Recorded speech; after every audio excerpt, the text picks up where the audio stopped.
Yay! Pinailaw ko na ang Christmas tree dito sa unang bahay namin.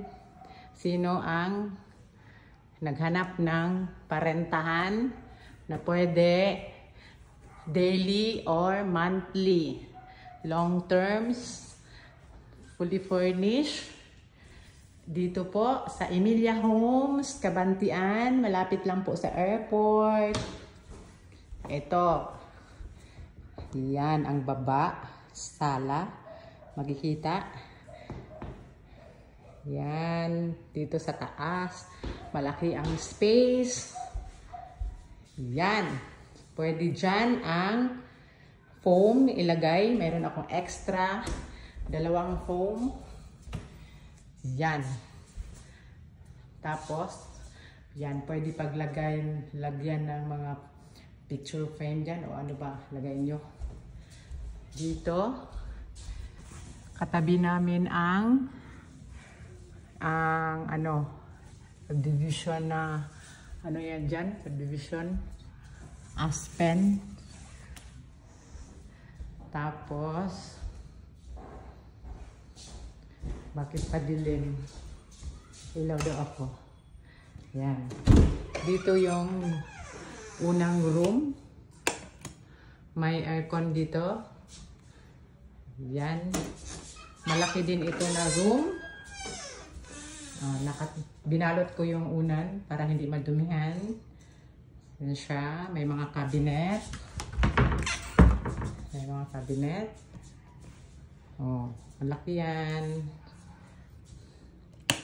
Dito sa kabila, walang aircon. Non-aircon ito kasi mayroong iba na ayaw na may aircon. May cabinet din dito. Yan. Binalot ko yung mga unan para hindi madumihan. Tapos may electric fan. Electric fan lang dito, walang aircon. I-close ko. Tatapos lang ni Nanay Cathy maglinis dito sa buong bahay. Ito yung unang bahay namin. Dito, yung pag-asawa namin.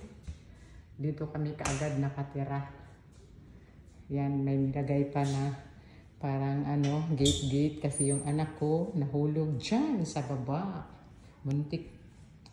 Buti na lang hindi siya na walang nangyari. May guardian angel. Mayroon akong Christmas tree dito, decoration. Dito sa taas, may ilaw dyan. Dito sa hagdanan. Yan.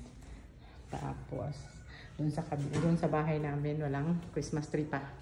Hindi pa ako nag-decorate. May ilaw dyan na Christmas tree. Yan, pwede kayo dito mag-party kasi malaki. Dito yung kitchen. Yan, may cabinet din dito. May rice cooker. Pwede rin magluto. Fully furnished dito. Mayroon electric pot. Yan. A cabinet din. May water dispenser. Nilagyan ko ng cover para hindi madumihan. May ref. Dito yung dining. Electric fan lang dyan. Walang aircon dito. Tapos, dito yung master's bedroom. Ito yung master's bedroom. Hindi nag-ilaw na, nagpundar na. May cabinet din dito. Uy, may mga hanger. Hindi inano ng guest ko. Binalik. So, ibalik ko to dito sa loob. Yan.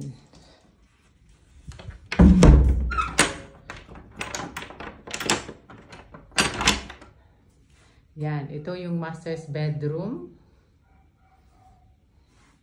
May aircon dito. Nakabalot yung unan. Lahat yan nakabalot para hindi madumihan. Oh, yan. Tapos mayroong dito, pinto para diretso sa CR. Ay, sarado pala. O, yan. Malaki itong master's bedroom. Sa amin ito noon. And then, dito yung kabilang kwarto. May aircon din. May aircon, may cabinet. May plansadora. Kabayo. Tapos, may aircon. Nakabalot din yung unan dito. Kasi walang nag-rent. Walang guest. Pwede dito mag long-term rent. Ayan. Malinis itong bahay ko kasi ako mismo naglinis. Ayan. So, dito yung CR. CR dito. Ayan. Meron akong mga ano dito. Sabon. Body wash. Shampoo. Isa lang ang CR ko dito. May shower. And medicine kit. Lagayan ng towel. So, off ko. Isa lang ang ano ko dito. Malaking bahay pero isang bathroom lang. Bahala na. Pang family lang.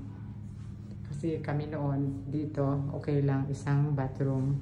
Wala sa plano. Isa lang ang nilagay. Sa taas wala. Kaya ano na lang dito sa baba. Diskarte na lang kung anong gagawin. Tapos dito sa labas. Ito yung garahean. Garage. Meron din akong cabinet dito. Yan. Kapitbahay namin kasi close friend namin yung may-ari dyan. Kaya ginawa ng ganyan. Kasi nandito kami. Nagbigay ng pagkain. Ibigay lang dyan.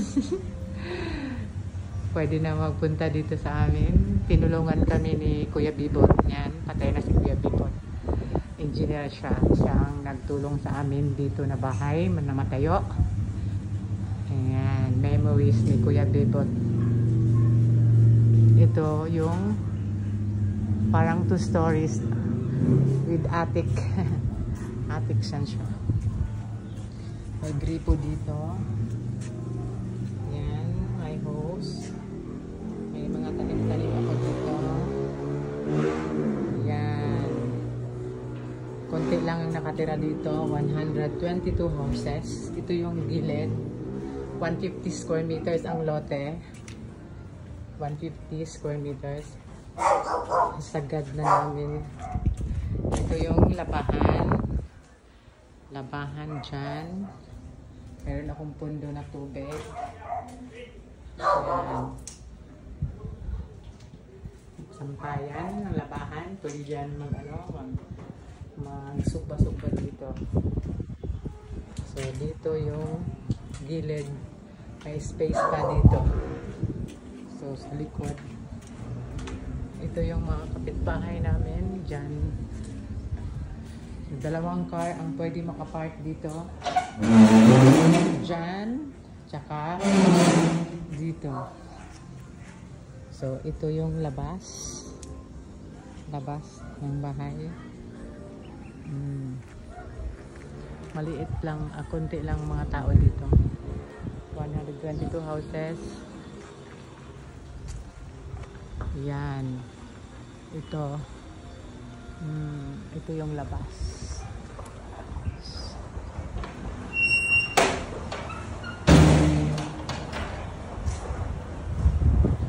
Tapos na si Nanay Cathy naglinis.